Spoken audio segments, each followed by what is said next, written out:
So, how was your day today, Jaws? Oh, well, thank you for asking. So, today I decided, after months of forgetting, to create the merchandise designs for the shirts and mugs with Kyle and I on them, like we have for Stu and I. I finally had some time today. It's cloudy, it's yucky, it's raining, it's disgusting outside. So I sat down and spent the hour to design everything up, create all the products, and send the link out to the channel. Upon which Teespring promptly removed it all because the title of the design was Flying Fluffy Hockey with Jaws and Kyle, and Jaws is copyrighted. I can sell the shirts I can sell all of that. That's fine. But I had Jaws in the title, so not only did they disable the listings, but they completely deleted all of the work I did this afternoon. So I am in a spectacular mood. We're hanging overtime! We're hanging overtime! We're hanging overtime! Let's go Panthers! Let's go Panthers! Let's go Panthers! Let's go!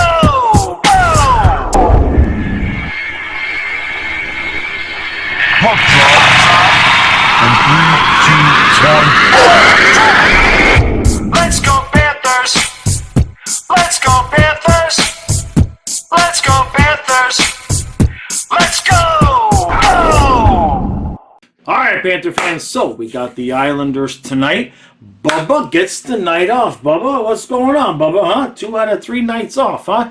I have to bitch and complain about it somewhat, because if I'm too lackadaisical and relaxed about it, we all know what will happen to Stolarz tonight. So, I'm a little bit upset that Bubba's not in. I don't buy it either. Hey, either way, we got 2 good goalies going on right now. May as well let Stolarz get a game in, give Bob a little bit of extra rest, and to see if Stolarz can continue his play. The only other real change is Gadjevich is out while Lorentz is in. They're calling it an upper body injury. I know when he had that fight the other night, I immediately saw him with a bag of ice on his hand. So maybe that's the deal. No big deal there. I like to see Gadjevich in the lineup, but Lorentz is a very suitable replacement, although he won't be fighting anybody tonight. What do we need to see tonight? Well, it's that first game back from a road trip, right? It's not really a matinee. 6 o'clock ain't the end of the world. It's not like they're playing at 1 o'clock in the afternoon, which they actually do next Sunday. Next Sunday. I believe that's correct. I think so, yeah. The 10th, right? Yep.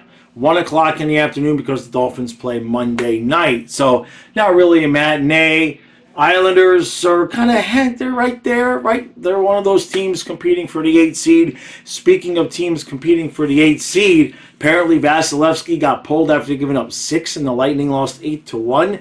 I was concerned about how Vasilevsky was going to look coming back from the surgery. Now, I haven't seen all of the details. I'm not going to sit here and blame everything on him, but I did notice that the Lightning, I guess, they had lost 3 in a row. Does that mean 4 in a row? Hopefully, you Tampa fans let me know if Vasilevsky looks like himself and if the problem is the rest of the team. All right. Other than that, a big fat 2 points on the line for the Panthers tonight. I just want to see just continue to shoot the puck. So remember the intro where I said I was in a spectacular mood? I actually had to cut out the last 10 seconds. I don't even know where that came from. But I'm gonna rewind what I said, even though you didn't hear what I said, and I've had to cut out what I said. What I should have just said is, stay healthy and get 2 points.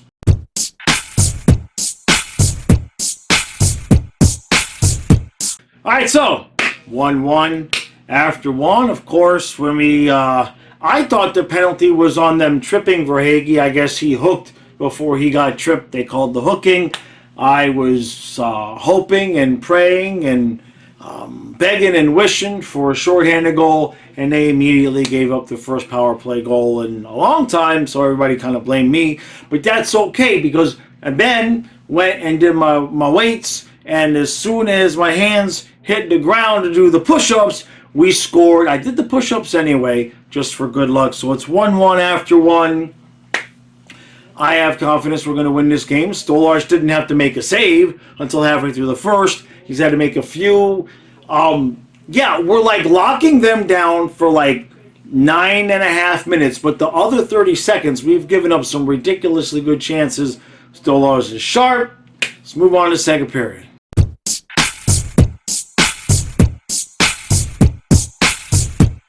All right, so it's 3-2 Islanders after 2. First time in a long time I can remember the Panthers having 2 goals in the second period and nothing doing. We're still losing the game. I think we're going to come back and win this game, okay? We've had a couple of really stupid half-ass defensive breakdowns, but also, I mean, the last goal that Stolarz gave up, I mean, it went off of like a guy or 2 guys before he even got to Stolarz, and then he didn't even really see it. The rebound goes right in front. And both of the last 2 goals that New York's gotten has been a rebound just like right in front, right on the stick of the Islander player, and it's and it's in the back of the net. Kachuk actually took a shot and scored, so that's good to see. Not that he hasn't been shooting, but I say that because it was an actual shot and not one of his in front of the net dipsy doodle things that he does. So he got his 4th goal. Maybe he'll get 2 more and we'll throw the hat, and he will lead the comeback with a hat trick, and we'll win 4-3. All right, I feel good about the game though. I feel good pretty much overall, but I feel good about the game too.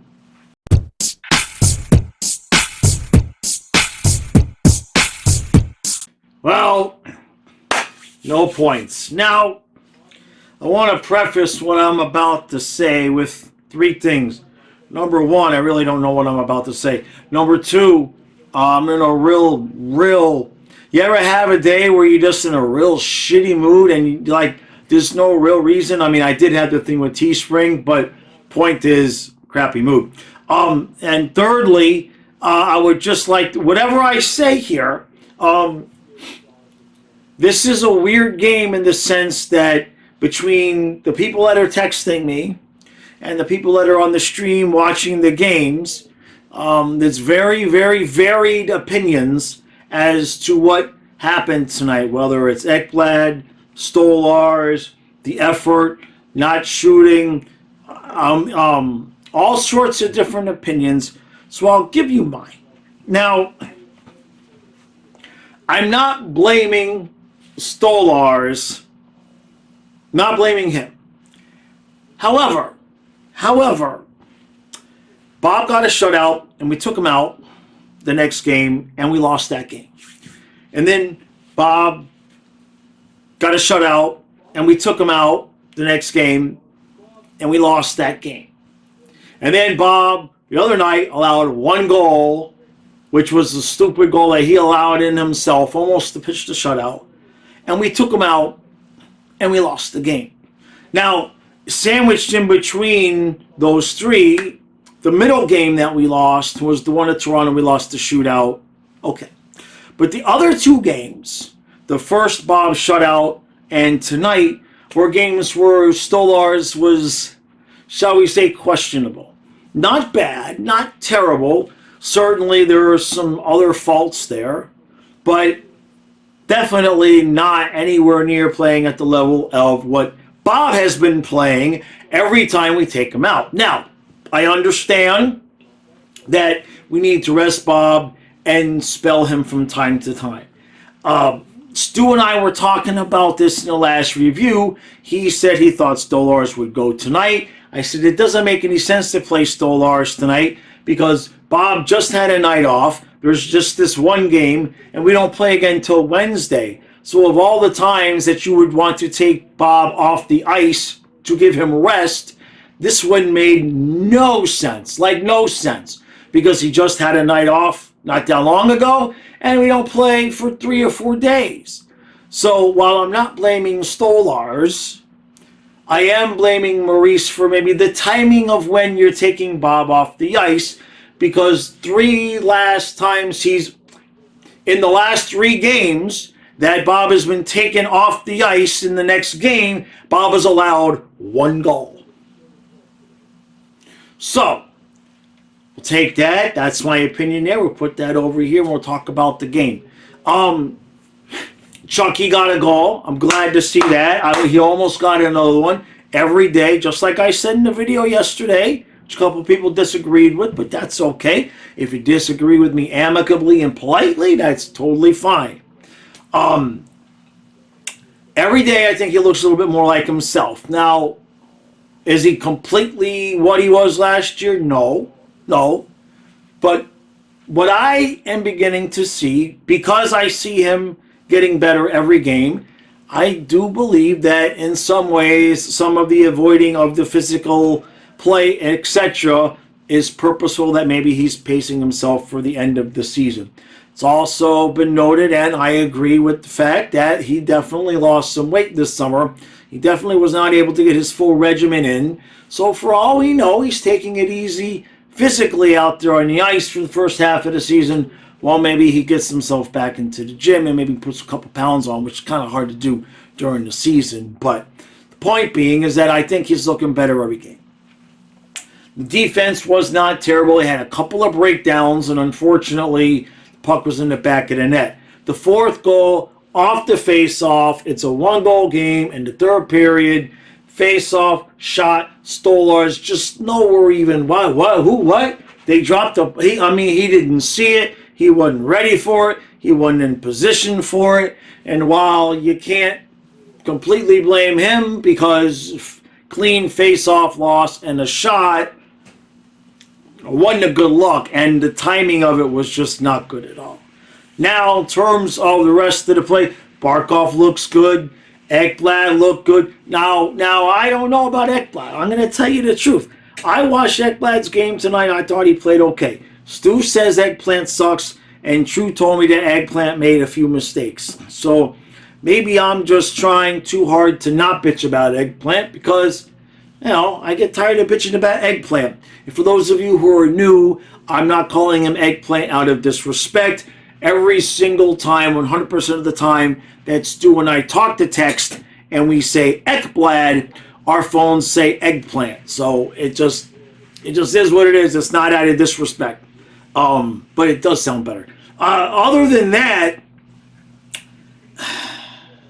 I thought the effort was there when we had 47 shots. You got to give Sorokin credit, number one. Number two, the big reason why that fourth goal that Stolarz gave up was a killer is because the Islanders are very similar-esque to us in that when they get a lead, especially if you give them that 2-goal lead, they're going to clamp things down, and it's going to be really, really difficult on you. And what we saw tonight was something I kind of talked about last season, at the end of last season, and everything like that, where teams are gunning for us now. You saw that effort by the Islanders in the third period. They were obnoxious, with the forechecking. I mean, we could barely get out of our own zone half the time because the Islanders were just coming at us every single shift because they were willing to expend that energy, and we just did not have that extra burst. And this is not the first time this year, by the way, that we've been behind by 2 in the third period, scored a goal with more than 10 minutes left, and not been able to get that second comeback goal in the second half of the third period. Maurice tried mixing up the lines a little bit. The general consensus on the stream, which you cannot necessarily disagree with, is the third line. Now, if I had $1 for every time of my own accord, if I had $1 every time that I changed my mind in terms of Nick Cousins in the top 9 and needing another guy and not wanting to mess with the chemistry and everything like that, what would make that situation a lot easier is if Anton Lundell could just squeeze just the tiniest, incy-wincy, polka dot bikini amount of offense out of his game. Okay? We get it. You want to focus on your defense. That's fine. But dude, you are an offensive player on an NHL team.